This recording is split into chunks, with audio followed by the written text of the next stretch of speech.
Est-ce que tu as une histoire à me raconter Là, comme ça, non, il faut que j'y réfléchisse. Enfin, je t'ai dit, je peux pas. Hmm, je cherche un truc intéressant là, mais. Rien, t'enregistres pas là. Vas-y, j'enregistre. Ah bah non, enfin, je t'ai dit, j'ai pas.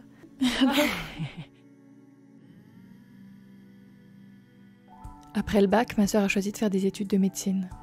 Elle savait déjà ce qu'elle voulait faire. Sage-femme. Elle voulait mettre au monde des nourrissons et aider des êtres humains à devenir parents. Je trouvais alors que cela ressemblait au plus beau métier du monde. Ça fait 2 ans maintenant qu'elle travaille dans un grand hôpital en Belgique. Un jour qu'elle rentrait à la maison me raconter sa journée, j'ai décidé de poser mon micro à côté de nous et d'enregistrer ses histoires. Aujourd'hui, elle me raconte l'histoire d'une femme toxico dont l'arrivée de son enfant a chamboulé la vie et le comportement.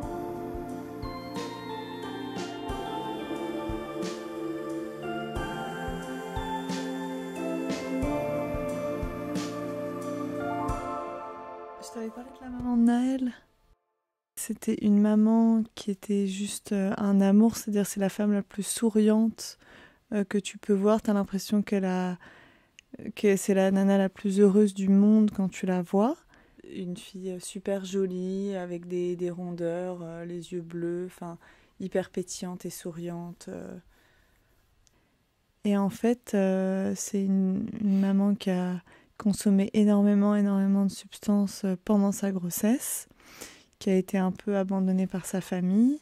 Le papa l'a complètement abandonnée quand il a su la grossesse, mais il est venu à la maternité, ce qui l'a encouragé, enfin ce qui lui a donné des faux espoirs, puisqu'après il a complètement disparu.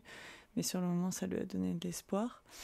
Et donc c'est une femme qui a, parce qu'elle était avec une personne que sa famille ne cautionnait pas, toute sa famille l'a laissée de côté. Donc du coup, elle a consommé pas mal de substances. Son père est mort, elle a fait une tentative de suicide.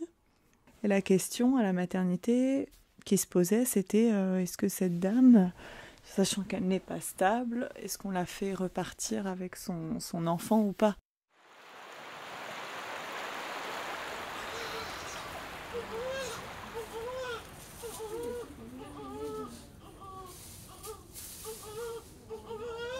Tu peux être suivi par le SAJ, Service d'aide à la jeunesse, ou le SPJ. Et en fait, c'est des services qui suivent les familles qui sont un peu borderline, qui sont un petit peu... voilà, qui sont pas très... C'est des parents qui sont pas très adéquats ou qui ont été déjà maltraitants, qui ont des comportements violents ou des paroles bizarres ou des problèmes psychotiques. Et parmi ceux-là, il y a aussi tous les parents toxicomanes, et donc ils sont suivis par parentalité addiction.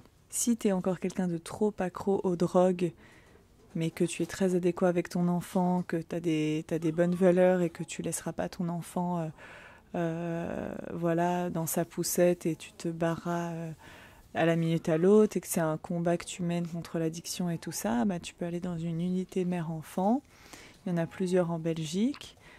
Pour être suivi de la maternité. C'est comme une énorme maison, il y a des gens qui sont là et qui t'aident un petit peu dans ta démarche de parent et tu peux passer des semaines ou des mois là-bas.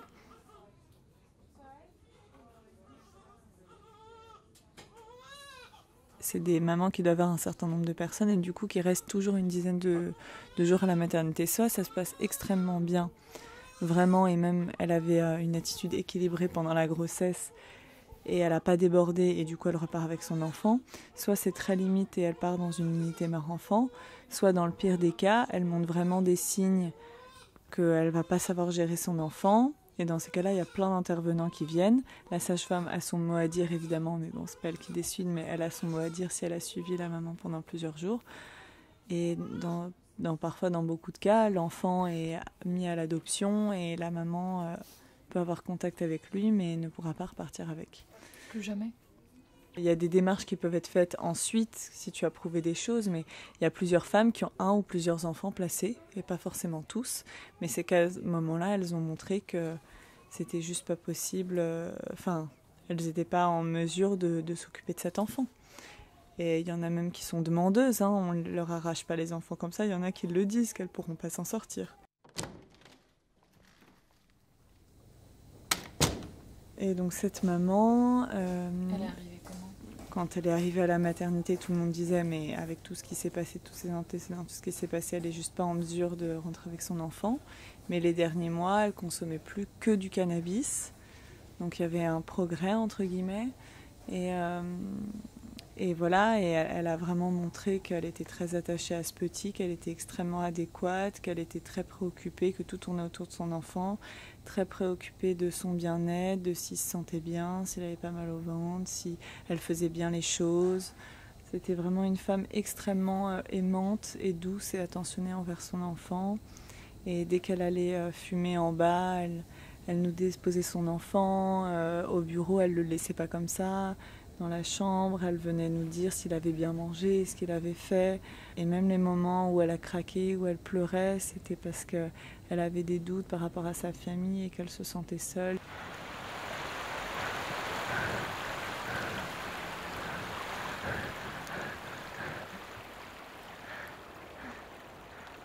Nous, notre rôle, c'est de faire des soins et l'aider dans son début de, pas d'éducation, mais enfin, en gros, notre rôle, c'est d'apprendre les pères et les mères à devenir parents au début, quoi. Et de leur montrer les soins, et de leur montrer les choses à faire, et de leur apprendre à bien manger, bien s'en occuper, les apaiser, leur donner de l'amour, de ce qui est bien pour eux, ce qui est moins bien pour eux. Enfin, quand on est enceinte, on mesure pas trop ce qui se passe, surtout quand c'est notre premier bébé, on mesure pas trop, quoi.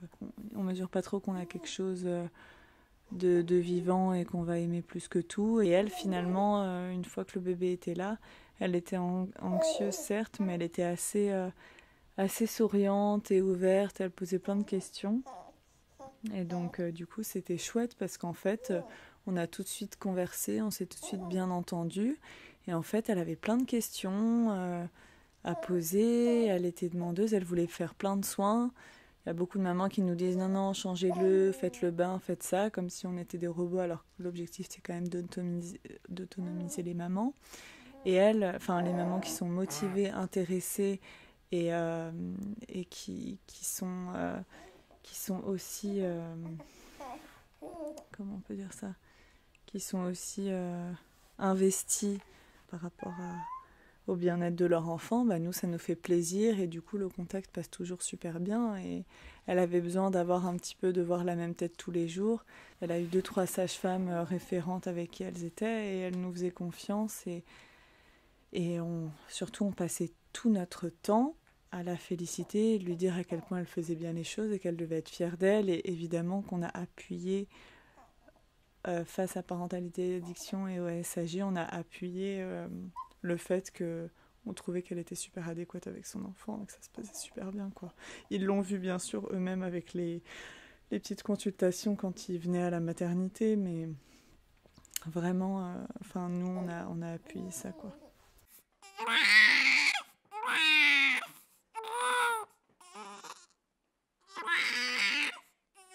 Et Naël, il était comment physiquement? Un bébé parfait, tout mignon, un petit peu irritable les premiers jours à cause de son sevrage au cannabis et au tabac et tout ça. Il en avait en lui? Ah oui, mais bien sûr, à une dose très élevée. Bon, il y a déjà eu pire, mais il y a déjà eu moins pire. Elle était très anxieuse, mais ça s'est bien passé. Elle a appris à le connaître et ce petit directement, il buvait des biberons parce qu'avec toute la drogue qui passait dans le lait, c'était pas possible de faire un allaitement maternel, mais elle faisait plein de choses, du pot à pot et tout ça pour garder un lien très fort avec son enfant et voilà, il y a des petits moments où il était un petit peu plus irritable parce qu'il était en sevrage. Et après une semaine, à 10 jours, c'était déjà un bébé beaucoup plus calme, quoi. Et à part que ça crée des bébés nerveux, le cannabis, ça va créer des choses chez nous? Bah, en fait, tout dépend à quel moment la consommation se fait. Par exemple, la 4e semaine de grossesse, c'est la formation du cerveau, du tube neural. Et si à ce moment-là, on prend beaucoup de drogue et beaucoup d'alcool et que la formation du tube se fait pas de la bonne manière, bah, peut y avoir des séquelles un petit peu psychologiques. Ou alors c'est des enfants parfois qui sont un peu hyperactifs ou qui ont un peu des troubles au niveau de l'apprentissage ou qui sont dyslexiques ou des choses comme ça. Enfin, voilà. Après, le tabac en soi, ça fait des bébés prématurés, des bébés en retard de croissance, donc des bébés qui ont moins de force pour se battre. Donc du coup, s'il y a quoi que ce soit, une complication, c'est des bébés qui auront moins de force, des os moins forts pour pouvoir se battre s'il y a quelque chose. Enfin, évidemment, ça fragilise un bébé. Après, de dire qu'il y a des séquelles graves, il faut vraiment que ce soit haute dose et il faut que ce soit des consommations régulières. Là, Naël, il était tout bien, elle était juste un peu en sevrage, mais voilà, parce qu'elle a eu des périodes où elle s'est arrêtée, en fin de grossesse, elle s'est arrêtée. Peut-être qu'en début de grossesse, les consommations étaient juste ponctuelles. Donc, je ne sais pas exactement ce que c'était, mais en tout cas, parfois, les bébés sont très bien. Après, peut-être que plus tard, il aura peut-être plus de mal que les autres à l'école ou dans certains apprentissages. Ou... Enfin, voilà, mais ça, on le saura pas tout de suite, quoi. Donc... Et tu la revois, la maman ? Non, on la revoit pas, elle est suivie et nous, on n'a pas à avoir de contact avec elle.